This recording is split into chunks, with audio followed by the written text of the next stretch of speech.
श्रीमन नारायण लक्ष्मी नारायण भक्तजनों बंधुजनों, आप सभी को आषाढ़ मास के कृष्ण पक्ष की एकादशी योगिनी एकादशी व्रत की हार्दिक शुभकामनाएं।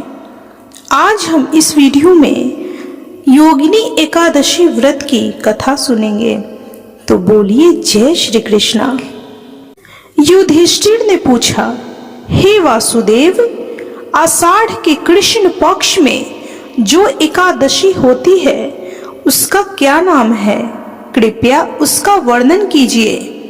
भगवान श्री कृष्ण बोले, हे नृपश्रेष्ठ, आषाढ़ के कृष्ण पक्ष की एकादशी का नाम योगिनी है। यह बड़े बड़े पातकों का नाश करने वाली है। संसार सागर में डूबे हुए प्राणियों के लिए यह सनातन नौका के समान है।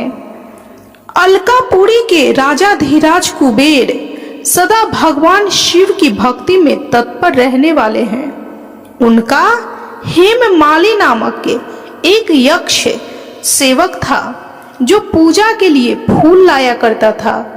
हेममाली की पत्नी का नाम विशालाक्षी था। वह यक्ष काम पास में आबद्ध होकर सदा अपनी पत्नी में आसक्त रहता था। एक दिन हेममाली मानसरोवर से फूल लाकर अपने घर में ही ठहर गया और पत्नी के प्रेम पाश में खोया रह गया। अतः कुबेर के भवन में न जा सका। इधर कुबेर मंदिर में बैठकर शिव की पूजन कर रहे थे। उन्होंने दोपहर तक फूल आने की प्रतीक्षा की। जब पूजा का समय व्यतीत हो गया तो यक्षराज ने कुपित होकर सेवकों से कहा, यक्षों, दुरात्मा हेममाली क्यों नहीं आ रहा है? यक्षों ने कहा, हे राजन, वह तो पत्नी की कामना में आसक्त हो घर में ही रमण कर रहा है। यह सुनकर कुबेर क्रोध से भर गए और तुरंत ही हेममाली को बुलवाया।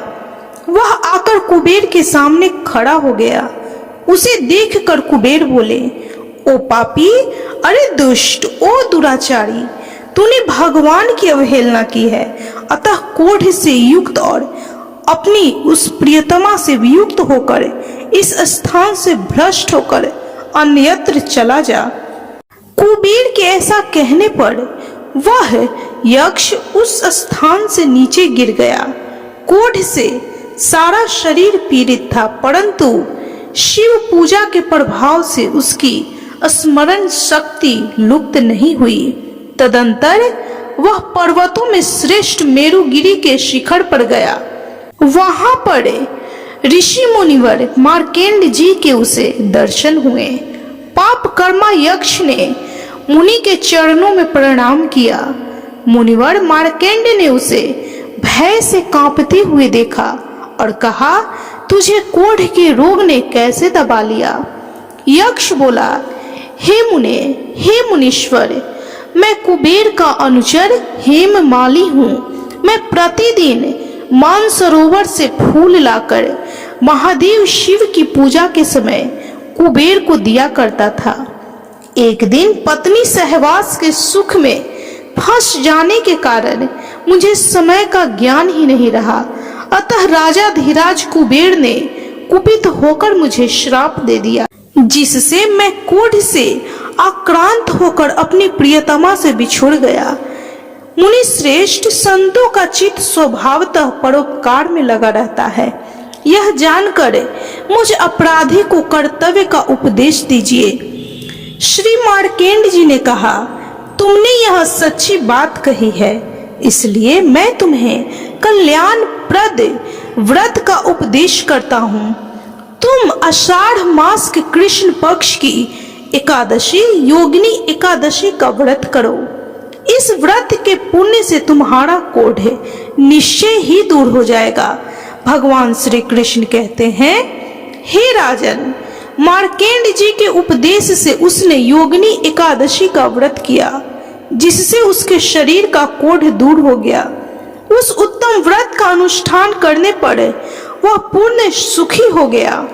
नृपश्रेष्ठ, यह योगिनी एकादशी व्रत ऐसा पुण्यशाली है कि 88,000 ब्राह्मणों को भोजन कराने से जो फल मिलता है, वही फल योगिनी एकादशी का व्रत करने वाले मनुष्यों को मिलता है। योगिनी महान पापों को शांत करने वाली और महान पुण्य फल देने वाली है। इस महात्म्य के पढ़ने और सुनने से मनुष्य सब पापों से मुक्त हो जाता है। व्यक्ति को पूजा आदि धर्म कार्यों में आलस्य या प्रमाद नहीं करना चाहिए, बल्कि मन को संयम में रखकर सदैव ईश्वर की सेवा में तत्पर रहना चाहिए। इस कलयुग में कोढ़ जैसे रोग से मुक्त होने के लिए मनुष्य को योगिनी एकादशी का व्रत श्रद्धा पूर्वक करना चाहिए। इस प्रकार योगिनी एकादशी व्रत की यह कथा संपन्न हुई। तो बोलिए भगवान श्री हरि विष्णु की जय, माता तुलसी की जय, माता लक्ष्मी की जय, समस्त देवी देवताओं की जय। भक्तजनों, बंधुजनों, आषाढ़ मास के कृष्ण पक्ष की योगिनी एकादशी की यह कथा संपूर्ण हुई। यदि आपको यह कथा अच्छी लगी हो तो प्लीज वीडियो को लाइक कीजिए। चैनल पे यदि नए हैं तो कृपया चैनल को सब्सक्राइब कर बेल आइकन को प्रेस करना बिल्कुल भी ना भूलें और कमेंट में जय श्री कृष्णा अवश्य लिखें।